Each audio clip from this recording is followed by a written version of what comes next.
Bonjour et bienvenue à l'émission. Nos invités aujourd'hui, M. François Denis, il est intervenant au tremplin 1630. Également, M. Desmond Willard, où lui, il y est résident. Également sur le plateau, Mme Demba Tombor, elle est présidente de Elixir. Elle sera accompagnée de Mme Camille Chénard, qui, elle, y est intervenante. Marc Toussaint, lui, s'est rendu à la Maison des jeunes de Quaticook, mais je vous présente à l'instant nos deux premières invités.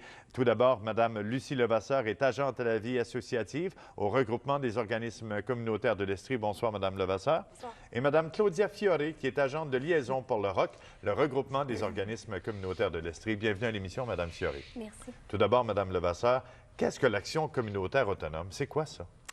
L'Action communautaire autonome, c'est un très grand mouvement, en fait, présent à la grandeur de notre province, qui regroupe tout près de 4000 organismes. Et ce qu'ils ont en commun, ces organismes-là, c'est qu'ils luttent pour une plus grande justice sociale. Donc, il faut savoir que c'est des organismes qui sont nés, de l'initiative de la communauté. Ils n'ont pas été implantés là par le gouvernement ou quoi que ce soit. Donc, les gens, les citoyens, en fait, se sont mobilisés pour répondre à un besoin quelconque ou solutionner un problème. Et ici, en Estrie, il y a combien, justement, de communautés, d'actions communautaires autonomes? Ces organismes-là, il y en a plus de 250 en Estrie qui couvrent toutes sortes de secteurs, dont le secteur le plus important, en fait, qui est la santé et les services sociaux. C'est là qu'il y en a le plus. Il y en a tout près de 200. Madame Fiore, à qui s'adressent justement les services de ces organismes? Bien, à tout le monde, en fait, à toutes les strates là, de la population. C'est sûr qu'on ne va pas nécessairement non plus dans un organisme juste pour y recevoir des services. On peut aussi s'y impliquer de toutes sortes de manières. Mais c'est vraiment ça. Donc, c'est vraiment... Puis ça s'adresse vraiment pas juste à des personnes démunies ou ayant des problématiques graves. Ça s'adresse vraiment à tout le monde qui a à cœur sa communauté puis qui veut aussi favoriser le bien commun. Donc, de la petite enfance à l'âge adulte, jusqu'aux personnes âgées, là, il y en a vraiment pour tous les goûts. Là. Ces organismes n'existeraient certainement pas sans que les communautés se mobilisent. Autour de quel enjeu collectif, justement, ces organismes sont appelés à se mobiliser? Bien, c'est sûr qu'au niveau de l'accès à des soins de santé ou des services sociaux aussi pour tout le monde, c'est sûr que ça, c'est quelque chose auquel les organismes se mobilisent. C'est vraiment important. Sinon, bien, c'est sûr que la pauvreté et les mesures qui découlent de ça, l'élimination, la diminution de la pauvreté dans nos communautés, donc l'accès à des logements sociaux, toute la question de la hausse du salaire minimum, les mesures à l'aide sociale, l'aide alimentaire, donc ça va toucher vraiment un grand éventail. Là. Comment est-ce qu'on peut favoriser justement la mobilisation citoyenne? Bien, par toutes sortes de façons. C'est sûr que dans un organisme communautaire, c'est l'accueil absolu, c'est l'accueil chaleureux, l'accueil absolu. Toutes les personnes sont les bienvenues. Et à partir de là, c'est sûr que c'est un lieu où est-ce qu'on fait des rencontres, où est-ce qu'on crée des contacts, on prend les personnes à partir de où est-ce qu'ils sont. Et là, on regarde ensemble à partir de ce groupe-là qui se crée des fois dans des activités plus formelles, mais des fois, c'est dans l'informel aussi que là, on va parler de quelque chose autour d'un repas communautaire, par exemple, puis on va se rendre compte qu'il y a quelque chose qui nous interpelle. Ça peut être au niveau politique, ça peut être au niveau municipal. Puis là, on se dit, bien, pourquoi on ne ferait pas quelque chose autour de ça? On va utiliser la force du groupe, puis l'organisme il est vraiment là pour soutenir ces initiatives-là. Comme par exemple, à la Maison des jeunes de Waterville, ils sont allés voir le conseil de ville. À un moment donné, les jeunes ont toutes fait la démarche pour aller faire une demande au conseil de ville pour avoir accès à des murs légaux de graffiti, pour pouvoir s'exprimer, tout ça, dans leur communauté. Donc, les jeunes n'avaient aucune idée à la base comment faire ce genre de démarche-là, et l'organisme a été là pour soutenir ce projet-là. En quoi l'action, Mme Levasseur, en quoi l'action communautaire autonome permet aux citoyens justement de se réapproprier le pouvoir? Il faut vraiment se mettre dans un contexte où, quand on va cogner à la porte d'un organisme comme ça, on n'est pas dans la position d'être un patient ou un client. On ne va pas consulter un spécialiste ou un expert. Donc les gens arrivent là, en fait, ils sont accompagnés dans leur démarche, ils sont au centre de leur démarche. C'est eux qui déterminent les objectifs qu'ils veulent atteindre. On est dans un rapport égalitaire. Hein? On est souvent assis ensemble, comme on l'est ce soir, autour d'un café. On va d'abord établir ce rapport-là qui est beaucoup plus chaleureux que quand on va aller consulter un spécialiste, n'est-ce pas? On prend le temps. d'aller au rythme aussi, vraiment d'aller au rythme, de suivre le rythme des gens. Puis, c'est donc plus un accompagnement qu'une intervention ou qu'une thérapie là, comme telle. Quelles sont les retombées de ces organismes? Est-ce qu'on peut le sentir sur le terrain? C'est difficile à mesurer, mais je vous dirais que si du jour au lendemain, ces organismes-là n'étaient plus là, en fait, on serait dans une situation qui est très, très chaotique. Je vais vous donner quelques exemples. Dans les organismes, par exemple, qui aident les gens qui ont un problème, disons, de santé mentale. Souvent, dans ces organismes-là, le fait que, bon, on a un endroit pour aller discuter, on est accompagné, souvent, c'est ce qu'on appelle des milieux de vie. Hein? On peut aller s'asseoir, prendre un café, parler avec les intervenants qui sont là. Ça va souvent désamorcer des crises, en fait, qui auraient pu faire qu'une personne se ramasse à un moment donné à l'urgence avec en détresse psychologique. Donc, c'est qu'on travaille beaucoup en amont des problèmes, on fait beaucoup de prévention. Puis, comme je vous dis, on désamorce, là, en fait, des problèmes qui auraient pu devenir plus graves plus tard. Là. Il y a plusieurs organismes communautaires qui comptent sur l'appui des bénévoles. Ça, je pense qu'on ne peut le nier. C'est difficile de trouver des citoyens qui sont prêts à s'impliquer? Bien, je vous dirais en tout cas qu'il y en a quand même 9000 personnes dans l'Estrie qui sont impliquées présentement d'une façon ou d'une autre dans les organismes, là, dans nos 200 quelques organismes que je vous parlais tantôt. Donc, c'est quand même pas mal. Ça fait beaucoup de monde qui sont vraiment, qui ont à cœur, en fait, la justice sociale, comme je vous disais. Mais c'est certain que c'est toujours un défi parce que, bon, il faut qu'on renouvelle quand même aussi, à un moment donné, notre équipe de bénévoles. Donc, on est continuellement en recrutement, en fait, là, de nouveaux bénévoles. Et puis, il y a une nouvelle réalité aussi. Les gens, maintenant, qui sont retraités, ils sont peut-être plus occupés qu'ils l'étaient autrefois. Hein. Ils voyagent, ils ne sont pas toujours disponibles. Donc, leur implication va être plus, des fois, de façon... en tout cas, ce ne sera pas à n'importe quelle heure, n'importe quel jour de la semaine. Mais les organismes, là, sont capables de s'arrimer avec ça, puis ils offrent, en fait, des opportunités de bénévolat de tout type, là, qui sont régulières ou plus ponctuelles pour ceux qui n'ont pas beaucoup de temps, puis qui vont aller, mettons, aider, par exemple... à participer à une levée de fonds pour un organisme une fois dans l'année. Et puis là, eux, c'est ça leur bénévolat, tandis qu'il y en a qui, ça va être très régulier, puis à tous les jours ou à toutes les semaines, ils vont se rendre dans l'organisme. On parle de financement aussi parce que ça aussi, ça représente tout un défi, un enjeu pour les organismes d'action communautaire autonome. C'est le cas pour vous? Bien, c'est sûr que nos organismes en Estrie, comme ailleurs au Québec, bien, c'est le financement, c'est le nerf de la guerre et ils pourraient faire beaucoup plus, en fait, s'il y avait le financement adéquat. Ils font déjà des miracles, en fait, avec ce qu'ils ont.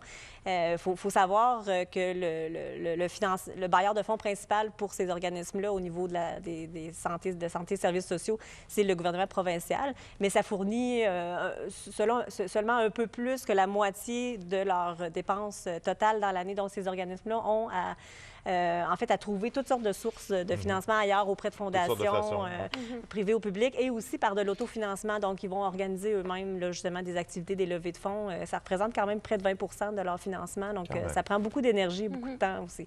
Madame Lucie Levasseur, Madame Claudia Fiorine, merci beaucoup d'avoir accepté de répondre à nos questions. Merci. Merci. Bien implantée à Coaticook depuis plus de 3 décennies, la Maison des jeunes poursuit sa route et prouve qu'elle a toujours sa place 36 ans plus tard. Notre mission, c'est de rendre les jeunes actifs, critiques et responsables. Les loisirs, c'est un appât pour nous. Dans le fond, c'est que, tu sais, vous allez voir, il y a une table de billard, il y a des jeux vidéo, il y a plein de choses, il y a de la cuisine, de la musique, tout ça. Mais tout ça, c'est pour attirer les jeunes vers nous, pour ensuite discuter avec eux, puis les amener, c'est ça, à devenir plus critiques, à avoir une opinion, travailler leur estime d'eux-mêmes, puis tout ça. Fait que c'est vraiment d'aider les jeunes à devenir des citoyens, à s'impliquer dans leur communauté, à comprendre comment la démocratie fonctionne et tout ça. On a tous entendu parler des maisons des jeunes, mais ça s'adresse à qui exactement? Les jeunes ne s'inscrivent pas pour venir à la Maison des jeunes, tu t'inscris pas pour une session ou quand tu viens pour le temps que tu veux. Tu sais, dans le fond, c'est vraiment un milieu de vie volontaire où les jeunes entre 12 et 17 ans, peu importe ta classe sociale, ton niveau de scolarité, tes problématiques ou non problématiques. C'est un peu le message qu'il faut retenir. Il n'est pas obligé d'avoir des problèmes pour fréquenter la Maison des jeunes, mais la journée où une épreuve va se présenter, ça pourrait faire la différence.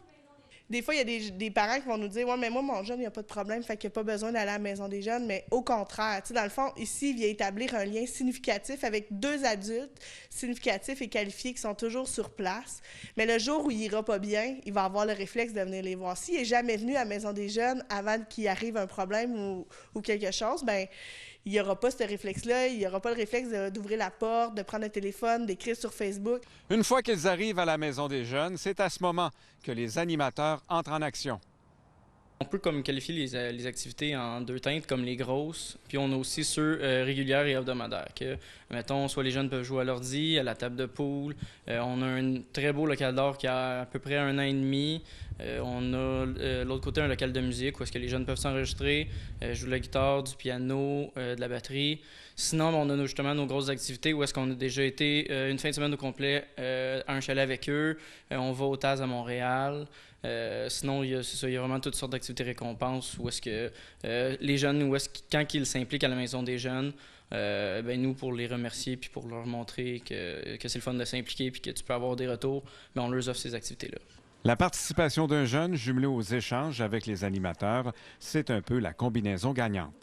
Cet impact-là, on le voit vraiment à travers le temps, à travers les 5-6 années qu'ils vont passer avec nous. Souvent, on les a, ils arrivent, ils ont 11 ans, 12 ans, puis on les voit se déployer puis évoluer. Puis on a des jeunes qui arrivent ici, qui sont timides, qui sont gênés, puis qui se déploient. Puis avec le temps, ils ont un super beau lien, ils sont à l'aise d'aller se trouver un travail. Fait qu'on travaille toutes ces choses-là avec eux, puis ça fait des belles évolutions. Puis souvent, les jeunes, ils ont 18 ans, puis ils reviennent nous voir, nous dire coucou, ils sont contents de nous dire « Hey, je suis rendu à telle place dans ma vie, je fais telle étude. » Fait que ouais, c'est vraiment le fun.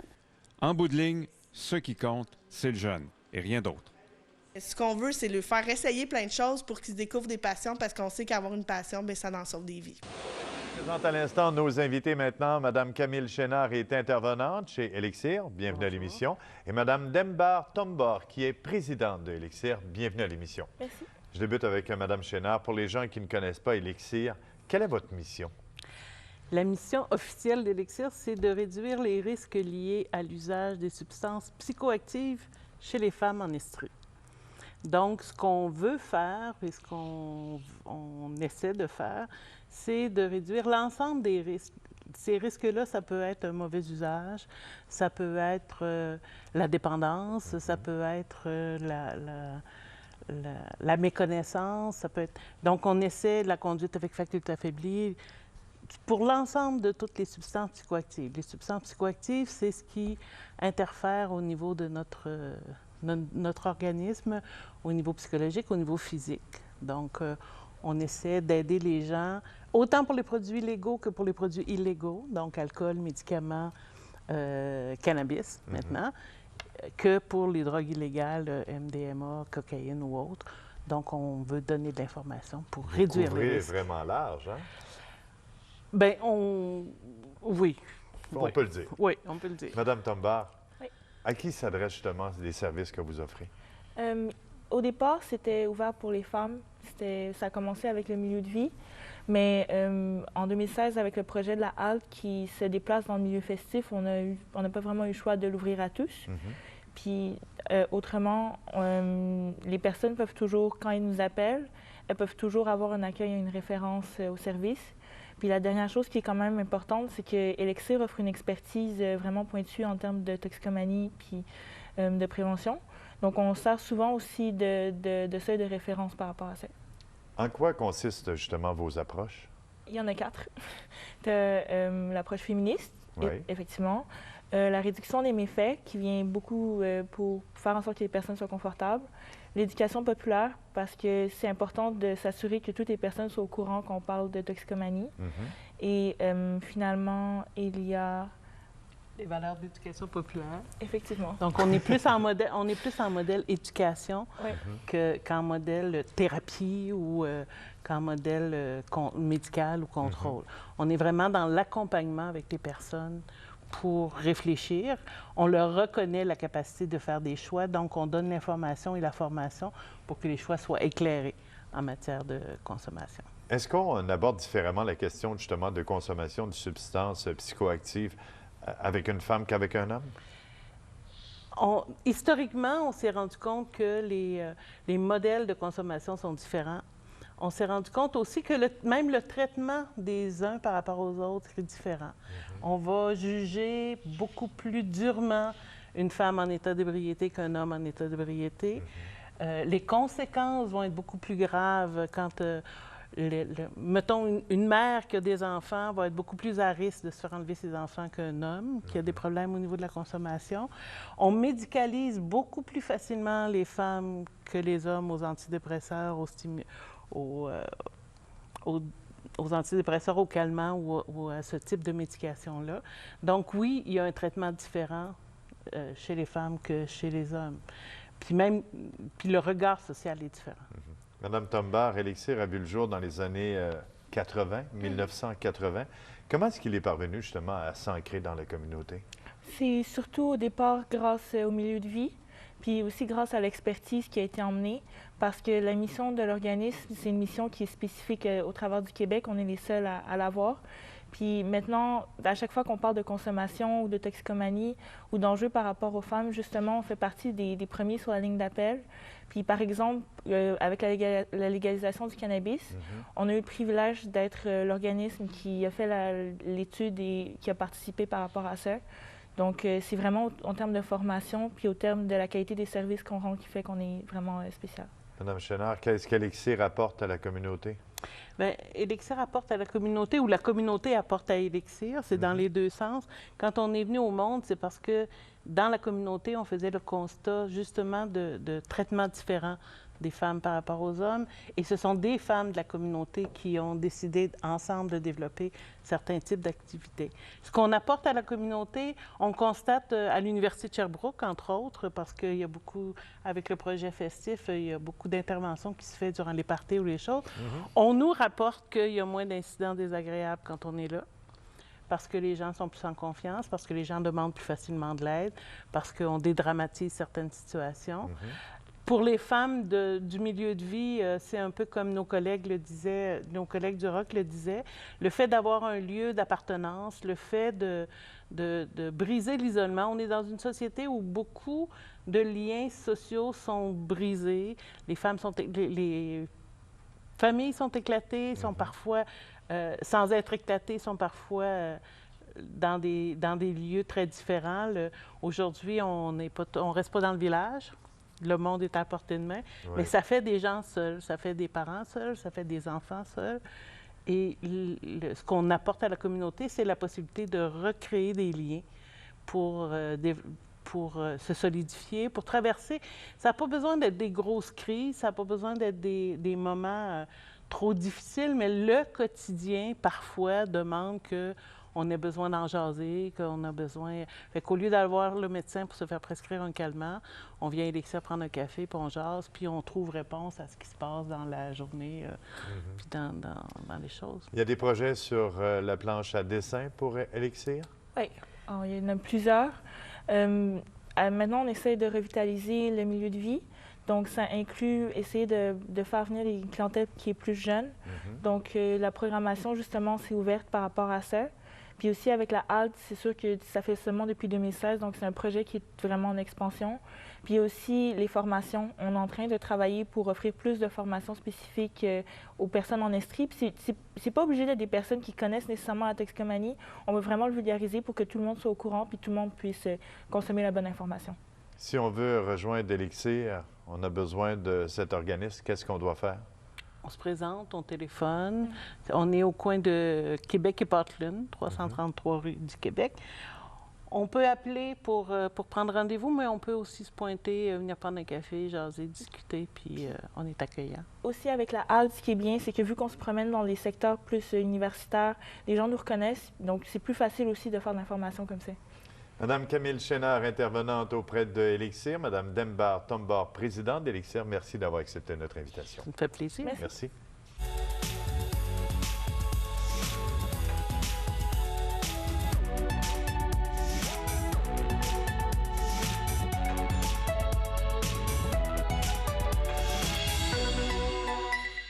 Avec nos invités maintenant, nous allons parler du tremplin 1630. Monsieur François Dany y est intervenant. Merci d'avoir accepté notre invitation. Et Monsieur Desmond Willard y est résident. Bonjour, Monsieur Willard. Tout d'abord, M. Denis, quelle est la mission de l'organisme, le Tremplin 1630? La mission du tremplin, c'est de favoriser la mise en action des jeunes de 16-30 ans, de les amener vers l'autonomie. À travers ça, c'est l'accompagnement aussi à travers des choses quotidiennes pour lesquelles ils éprouvent des difficultés à faire. T'sais. Fait que ça dépend beaucoup des jeunes qui viennent chez nous, finalement. Mais notre mission, c'est de réussir à, quand ils arrivent chez nous, qu'ils en repartent. C'est un peu ça drôle à dire, qu'ils mais puissent en repartir. c'est ça. Fait que je dirais que ce qui est commun à tous les jeunes qui viennent chez nous, c'est qu'ils n'ont pas envie d'aller vivre seuls dans un logement de façon autonome. Alors, notre mission, c'est de réussir. Au minimum, le minimum, c'est que ces jeunes-là ne se retrouvent pas à la rue, en prison ou à l'hôpital, qui sont à peu près les 3 endroits où on se retrouve quand on n'est pas autonome. Quel type de service vous offrez? Oh, on offre tellement de services, là. Mais en gros, il y a l'intervention individuelle. Alors, nous, on est 3 intervenants au Tremplin 1630 pour les 23 jeunes qui habitent là. Mais il y a aussi les jeunes qui sont en attente d'une place au tremplin. En ce moment, il y a 14 jeunes sur la liste d'attente. Il y a ceux qui partent aussi du tremplin avec lesquels on reste en contact. Alors, les services qu'on leur offre, c'est ce suivi individuel-là. On les rencontre, les jeunes, souvent 1 fois par semaine. Au début, en tout cas, c'est 1 fois par semaine. Après ça, ça peut être moins souvent s'ils le désirent. On fait une entente. Et je dirais qu'à la base, on les aide à se connaître suffisamment pour qu'ils puissent avoir des objectifs. Parce que des fois, ils ne se connaissent pas suffisamment, puis ils ne savent pas. Alors, un coup qu'ils se connaissent suffisamment, on peut les accompagner dans l'atteinte de leur objectif. Puis, on utilise surtout l'approche axée sur les forces, qui est une approche qui vise à les aider à se connecter avec qu'est-ce qu'ils veulent, avec leur aptitude, leur force, leurs compétences, etc. On dit souvent qu'on ne fait pas de thérapie au tremplin. Fait qu'il y a beaucoup de résidents au tremplin qui ont des intervenants externes pour leurs difficultés plus marquées, je dirais, plus sévères.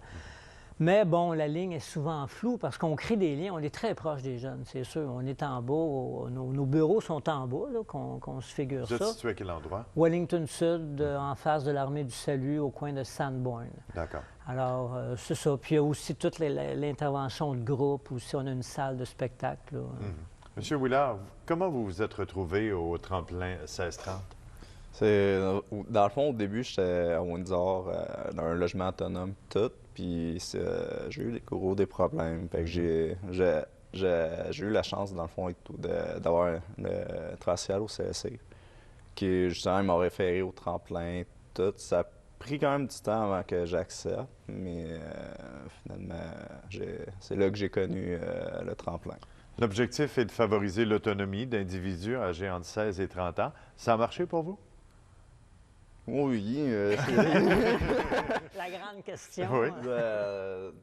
Je suis en cours de réussir. Il y a des travaux qui s'en viennent sur la Wellington Sud, on le sait, avec ce revitalisation du quartier.